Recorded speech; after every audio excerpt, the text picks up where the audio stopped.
guys, welcome back to my channel. The channel that focuses on transforming both my health and yours. So whether that's mental health, physical health, or anything on that general spectrum. Today we are talking about my migraines, which are intention headaches and just the types of headaches I get in general. Hi. So a little context / history here. I have had migraines for, I want to say, coming up on 7 years. They started when I got a skull fracture and had seizure-like activity and all of that. Just the trauma that caused. I've had migraines ever since. I have been on several medications over that time span. Some are as-needed medications, and some are like preventative daily medications that I take. Some of them were very good, except for the side effects, because there aren't really medications that don't have side effects. The initial one I was on was imipramine. That worked fantastically for getting rid of my migraines. I actually even didn't really have migraines for 2 years after I stopped taking that, but it did cause my resting heart rate to be 154, which should be somewhere between 60 and 100 if you don't know. So that's not ideal. And since then, when my migraines came back with the stress of nursing school, I have, I think, been on maybe 4 other ones. And right now I'm on nortriptyline. And they've all had interesting side effects, and I haven't really tolerated them, which is why I'm now on one that's not even technically listed for being effective for migraines, but it's an off-label use for it. My cat is going insane. Ignore that. Some of the side effects I've had from different medications are like, there was one that caused pretty much my entire left side to go numb. The one I'm currently on increases like my dizziness that comes with migraines and has had some impact on my balance and coordination, or at least I believe I didn't have that much of a problem before, but I've been on it for about a year, I want to say. Yeah, I think I started it last March. So I don't necessarily remember how coordinated I was before, because we all know I'm not the most graceful person. But as far as migraines go, it's been pretty effective. Although kind of my goal throughout this kind of journey and, like I said, transforming health and transforming my health is I'm hoping to kind of work on improving them naturally as well.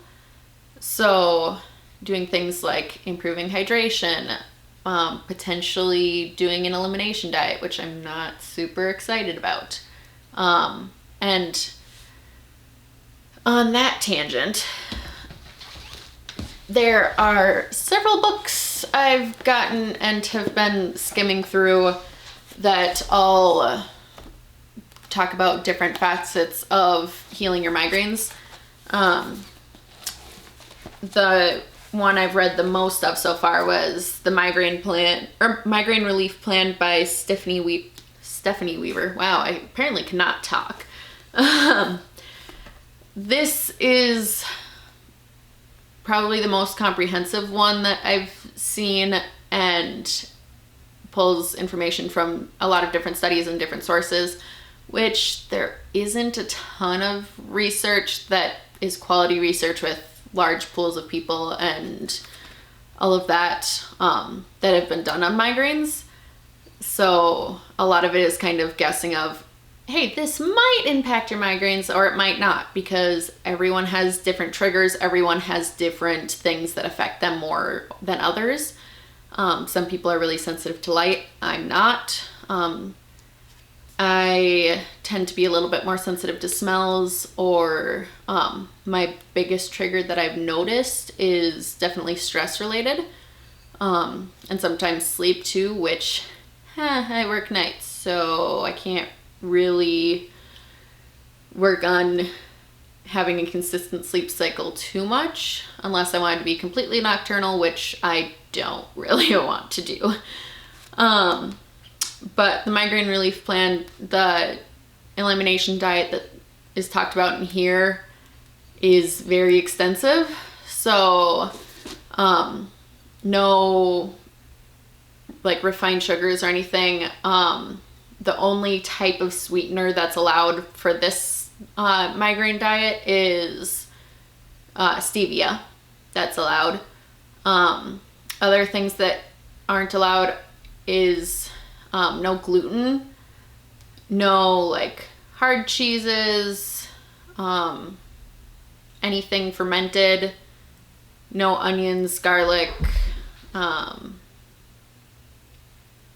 no alcohol, which I don't drink much to start with, but there's a lot more than that that I can't think of. Oh, the biggest one that would be difficult for me, no citrus, which I have been on a huge grapefruit kick lately, and there have been days where I've had 2 grapefruits in a day, and that's not necessarily uncommon for me lately. So that would be a difficult one to get rid of, as well as like the gluten and the sugar. And there's also a lot of dairy that's restricted as well. And so at this point, I'm kind of doubting that I'll do like the full 6-month elimination diet as it's listed out in this book, just because I would rather focus on improving other areas first and then kind of use that as a last resort.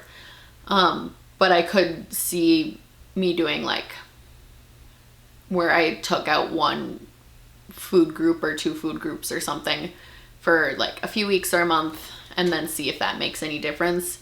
But I don't foresee me cutting out all of them at one time.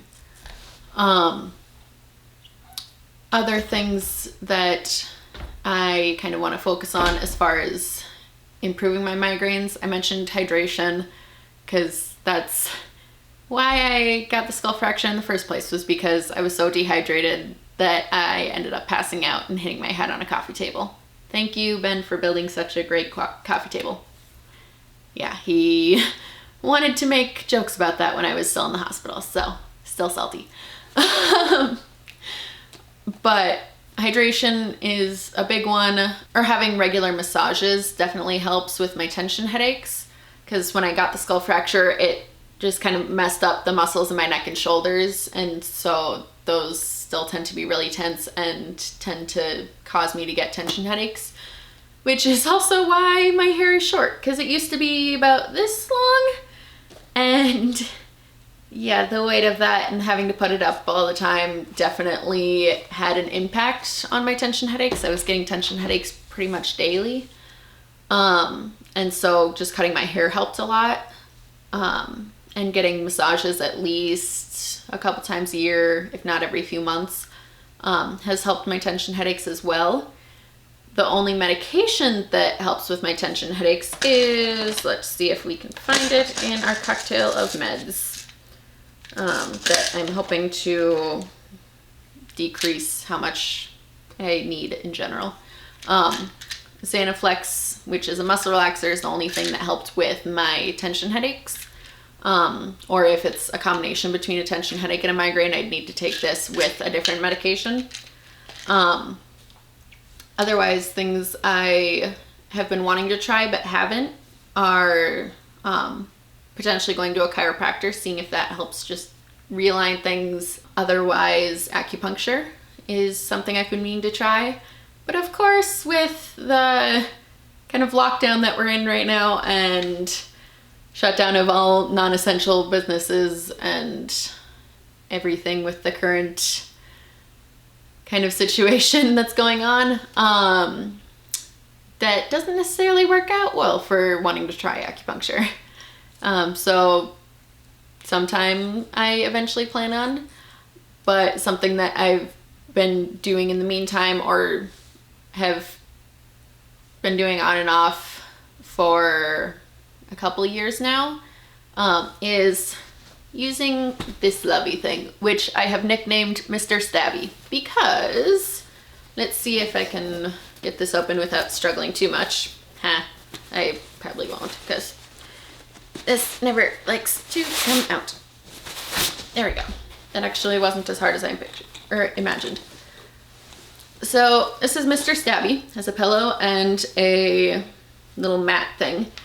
Why I call it Mr. Stabby, let's see if we can get this close enough, is it is full of a lot of little spikes that are less than friendly to the skin. So this is an acupressure mat, so it doesn't actually pierce the skin, but it puts a decent amount of pressure on like little points. I think they're like, I don't know, maybe half a centimeter apart, like between each of the little spikes. And so you lay on this for, like, depending on how long your skin can tolerate it, slash how long you feel like it.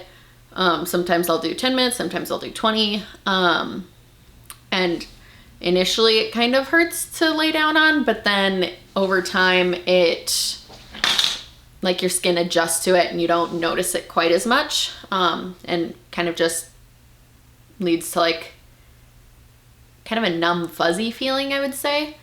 And that sometimes helps. Otherwise, other natural things I have used, I have a couple more balm kind of things. I just didn't dig for those too much. This is essential oil roll-on thing that's for headaches. So I want to say it has peppermint and maybe eucalyptus. I don't know. I used to know, don't remember apparently. But that sometimes will help, either putting it on the base of my neck, just inhaling it, or putting it on my temples. There is, along a similar kind of line, there's this Super Mint migraine headache relief. Has peppermint, eucalyptus, and camphor. Never heard of that one. Essential oils, and then just like beeswax and menthol in this. And I'll, like I just said, kind of either just put it on the back of my neck or on my temples, or inhale it, or just like take a couple sniffs of it. And that can sometimes help headaches. Otherwise, along the tension headache kind of line of my fun, I have like this spicy ice sore muscle rub. So sometimes I'll put this like on my neck or on my shoulders, upper back. And it's kind of like an icy hot kind of thing, except a little bit more natural version of it. Yeah, this has menthol crystals, essential oils, beeswax, shea butter. So it's like a little bit more natural version than, say, actually using icy hot or using different medications. But this can help with muscle soreness and help improve my tension headaches.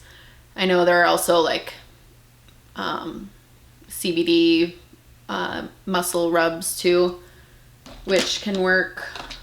Other medications I take besides the muscle relaxer as needed are just standard ibuprofen, Tylenol, which I try not to take for my migraines too much, just because if you take them too often, then they can cause rebound headaches, which I get enough headaches. I don't want to cause more from trying to get rid of them.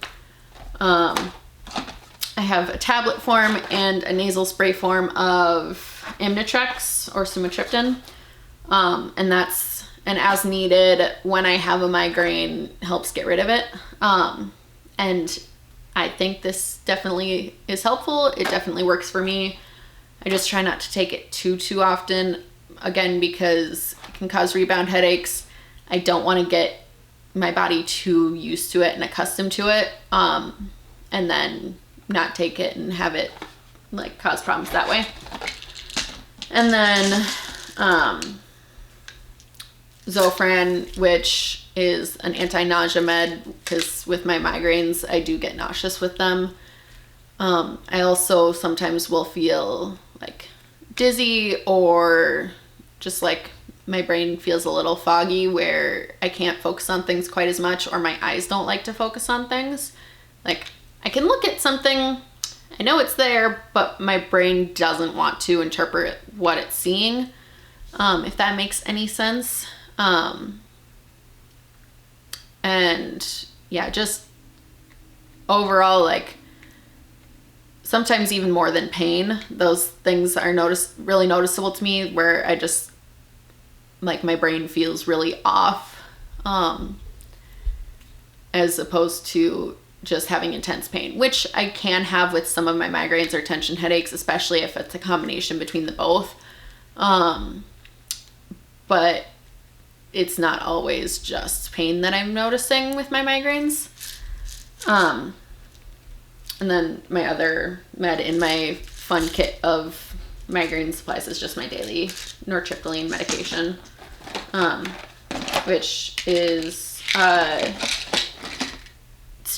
technically antidepressant, but can be used for migraines as well, because there aren't really any medications that are solely for migraines, or at least no oral medications. I believe there's some injectables that are.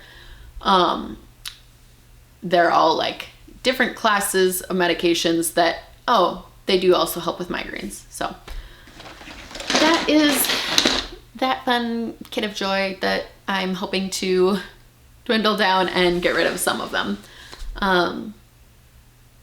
Yeah, and another thing that I got as far as books go is they sell so many of these.